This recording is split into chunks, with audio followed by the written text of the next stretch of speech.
एक गोल टोपी लगाए जोकर हैदराबाद का,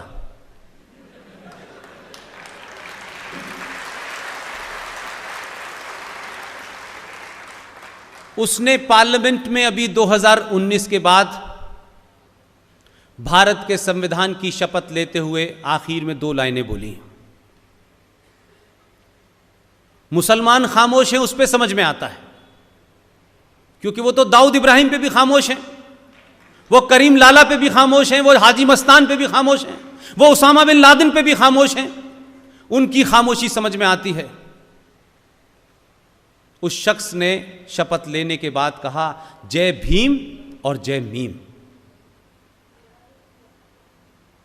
जो जय भीम और जय मीम की बात कर रहे हैं मुसलमान, दलित तो मैं मानता हूं कि कम लीडर हैं इस देश में, उन्होंने ये सवाल नहीं उठाया, लेकिन जो कल परसों से एक रट लगाए हुए है,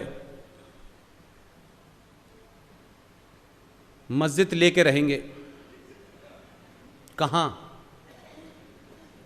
उससे पूछिए आप कि जिस कुरान का हवाला देते हो, जिस इस्लाम का हवाला देते हो, उस कुरान मजीद के पहले कलमे में क्या लिखा हुआ है। कुरान का पहला कलमा कहता है, पहला कलमा तैयब, तैयब माने पाक, ला इलाहा इल्लल्लाह मुहम्मदन रसूलुल्लाह, अल्लाह के सिवा कोई दूसरा इबादत के लायक नहीं है। जय भीम को बाप अपना कब से बनाया तुमने? क्या अल्लाह के अलावा जय भीम की भी पूजा कर रहे हो? क्या मस्जिदों में अंबेडकर साहब के नाम से अजान दे रहे हो? और अगर दे रहे हो और हिम्मत है तो भरे मुसलमानों के मुजस्मे में आप पूछें कि मैंने जय भीम कहा है, मैं मुसलमान हूं या नहीं हूं, 24 घंटे में बाहर कर देंगे लोग आपको। एक मुसलमान पूरे दुनिया देश भर का जो बड़ा पाखंड करते हैं, किसी को 2005 में डर लगता है, किसी को 2018 में डर लगता है, किसी ने यह सवाल नहीं उठाया कि भारत राष्ट्र के अंदर जो भारत का संविधान है, वो आपकी एक धारा आपको इजाजत देती है कि आप भारत के किसी कोने में पैदा हो जाएं। आपका धर्म क्या है, आपका रिलीजन क्या है, आप क्या पढ़ते हैं, क्या खाते हैं, क्या कलर है, क्या जात है, उसको सारे अधिकार मिले हुए हैं। लेकिन भारत के संविधान की उसी धारा का वायलेशन करती है आर्टिकल 35A, जो ये कहती है कि जम्मू कश्मीर में आओगे तो यहां की जिहादी सरकार तय करेगी कि आपको हम नागरिकता दें या न दें। न वो बच सकते हैं, न कारोबार कर सकते हैं। और जिस इंग्लिश टॉयलेट की बात पूरे देश में आज हो रही है, स्वच्छ अभियान की बात हो रही है, थोड़ी देर के लिए उन लोगों से मैं कहना चाहता हूं जिनको जरा सी तकलीफ होती है सरकार गिरा देते हैं, जरा सी तकलीफ होती है प्रधानमंत्री का गला पकड़ लेते हैं, हजारों निजी शिकायतें होती हैं, 2 मिनट में सरकार बदल देते हैं। वो सरकार बदल दें तब भी समझ में आता है। आप तो जरा सी शिकायत होती है तो आप राजीव से राजीव जॉन हो जाते हैं, आप सतीश से सतीश जैकब हो जाते हैं। लेकिन जरा उन लोगों के बारे में सोचिए जिनको मैं 20 साल से देख रहा हूं। शेख साहब की गंदगी कच्ची डलिया में लेकर के सर के ऊपर भर करके शहर के बाहर फेंकने जाते थे। उनके जवान बच्चे, लड़के लड़कियां जो MBBS की किताब पढ़ रहे थे, जो इंजीनियरिंग का कोर्स कर रहे थे, उनके मुंह से होते हुए उनके कपड़ों तक वो शेख साहब की गंदगी जाती थी। लेकिन इस देश में मुसलमानों ने कभी नहीं पूछा कि इतना जलील काम इनसे क्यों कराया जा रहा है।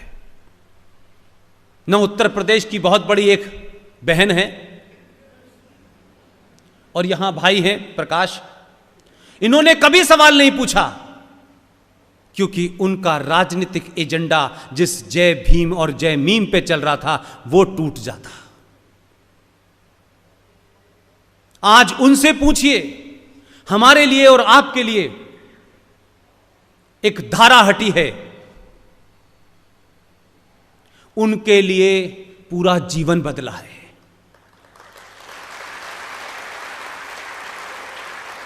वो आज वोट देंगे, वोट देना दे, इस देश में बहुत से लोग हैं जो वोट नहीं देते। लेकिन सोचिए कि इस देश में भारत का संविधान, जो उसका बहुत सारा हिस्सा जम्मू कश्मीर में लागू नहीं होता था, भारत की सुप्रीम कोर्ट लागू नहीं होती थी, भारत के 1000 कानून लागू नहीं होते थे, उसी में से SC ST का कानून भी जम्मू कश्मीर में लागू नहीं होता था। कुछ लोगों के लिए धारा हटना है जो नहीं हटाना चाहते, आज भी उसके लिए बहुत सारे लोग कोर्ट गए हैं। वो मानवता की बात करते हैं, हमें कश्मीरियत चाहिए। कभी आपने सुना है हमें बिहारियत चाहिए? क्यों बिहारियों को इंसानियत नहीं चाहिए? महाराष्ट्र के लोगों को इंसानियत नहीं चाहिए? यहां क्या हैवान रहते हैं? लेकिन जहां सबसे ज्यादा हैवान हैं वहीं उन्हें इंसानियत चाहिए। ऐसे पाखंड इस देश में चले। इसलिए अगर मुझसे पूछें आप, क्योंकि मैं बहुत लाग लपेट के बात नहीं कहता हूं, मैं इस धारा के हटने से ज्यादा इस बात से खुश हूं, जो बार बार अपने भाषणों में कहता रहा हूं, कि जो 2 भेजे हैं आपने, गुजरातियों से मैं कहता हूं कि आपने जो 1947 में गलती की थी, उसका इतनी जल्दी आप प्रायश्चित करेंगे यह पता नहीं था। आपने पूरे तौर से प्रायश्चित किया और 2 लोगों को भेजा है। उन्होंने कब कहां क्या तय किया मुझे नहीं पता, लेकिन धाराओं के हटने से ज्यादा मैं इस बात से खुश हूं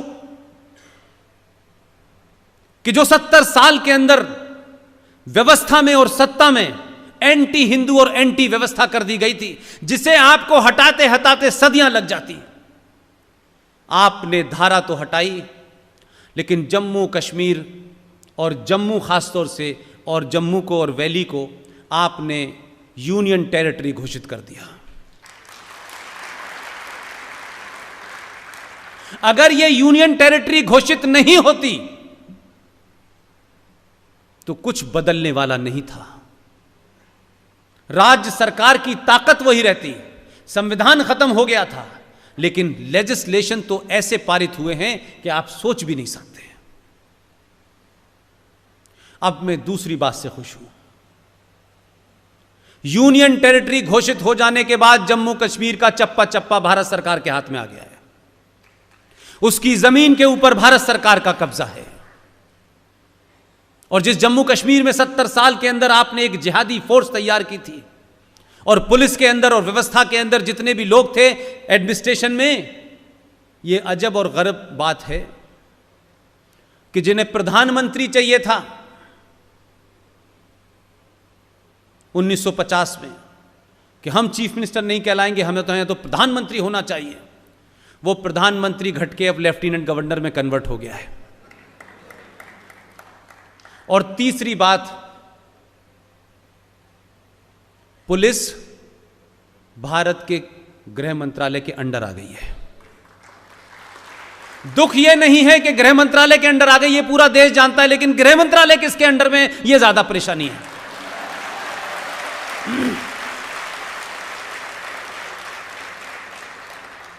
ये जो पाकिस्तान के साथ आपने 3 युद्ध लड़े हैं, ये कोयंबटूर से लेके पटना, पटना से लेके चाहे भोपाल हो, देश का कोई राज्य ऐसा नहीं है जहां पिछले 50 साल के अंदर धमाके न हुए हों। इन सारे धमाकों के पीछे और पाकिस्तान से युद्ध के साथ सिर्फ एक ही मसला जुड़ा हुआ था, उसका नाम था जम्मू कश्मीर। कुरान मजीद की एक हदीस है, वो हदीस ये कहती है कि हमने पूरी दुनिया का परचम फैला दिया है, सिर्फ हिंदुस्तान बाकी है।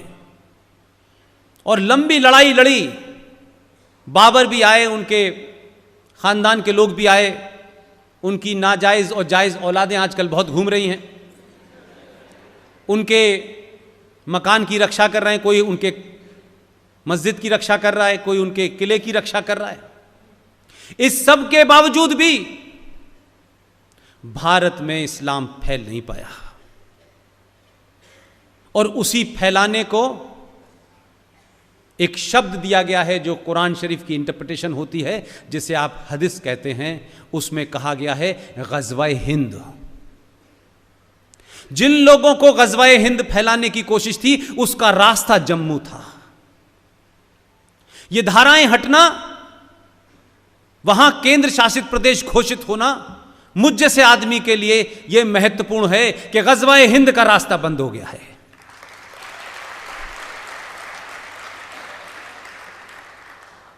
लिहाजा कश्मीर में जो भी कुछ हुआ वो पूरे देश ने देखा। मुझे खुशी इस बात की है कि हमारे यहां सेकुलरिज्म की बातें तो चुपके से की गई, रात में की गई, संविधान में चीजें रात में जोड़ी गई, बताई नहीं गई। लेकिन मैं इस बात की तारीफ करता हूं कि जैसे भी हालात थे, पूरे ऐलान के साथ लाइव टेलीकास्ट करके दोनों धाराओं को हटाया गया। पूरी दुनिया ने देखा और पूरी दुनिया ने जिसमें भी इस पे चू चू चू चू की, उनकी दुकान बंद हो गई। और जो आका ने 3 महीने पहले एक बयान दिया था कि मैं कश्मीर पे मध्यस्थता करना चाहता हूं, वो बुला के ले गए। मुझे पिछली बार यहां 2% वोट मिले थे, इस बार जितवाओ, कि जीतने का फॉर्मूला तो तुम्हारे पास ही है। और वहां खड़े होकर 50,000 गुजरातियों से आपके आदमी ने कहा इस बार इसे वोट देना, यही मेरा कैंडिडेट है।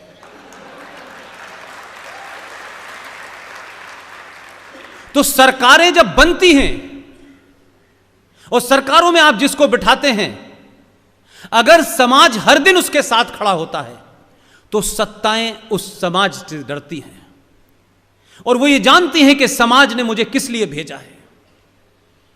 2014 में जिस लिए भेजा था वही काम करा।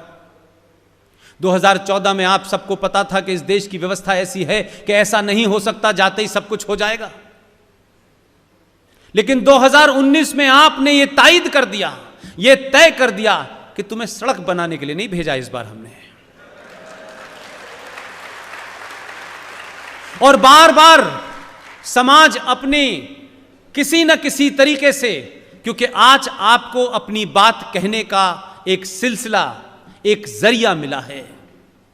यह बात अलग है कि इस देश में प्रधानमंत्री भी अपनी मन की बात कह पा रहा है। इससे पहले मन की बात नहीं कहते थे, मन के मन में ही रह जाती थी मनमोहन सिंह की। लिहाजा जब उसने अपनी बात कहना शुरू किया तो जो कुछ मैं यहां कह रहा हूं, जिन शब्दों का मैं प्रयोग कर सकता हूं, उन शब्दों का वो प्रयोग नहीं कर सकता। इसलिए कुछ कुछ बातें मैं समाज के सामने इसलिए दोहराता हूं कि अगर हमें 1000 साल के बाद एक ऐसा हिंदू राजा मिला है जिसने भारत की धरती पर इस्लामिक गणराज्य को कुचल दिया है, तो कश्मीर की घटना को मैं धारा हटने से नहीं देखता हूं। कश्मीर में जो कुछ हुआ है वो इस्लामिक आतंकवाद और जिहाद को समाप्त करने की शुरुआत है। और जब आप अपनी ताकत से समाज की मनोकामना को पूरा करते हैं, जिन कारणों से आप वोट लेके आते हैं, तो आपका हौसला इतना बुलंद होता है कि आपने 70 दिन में 370 को हटा दिया। और तो और यह रिकॉर्ड रहेगा जब भी उठाया जाएगा लोकसभा का। आपको सरकार में जिन लोगों ने वोट दिए वो वोट थे 303। 303 सीटें जिता के आपने भेजा था। लेकिन करिश्मा देखिए, ऐसा दबाव बना कि जब वोट पड़े तो धारा को हटाने के लिए 370 वोट पड़े।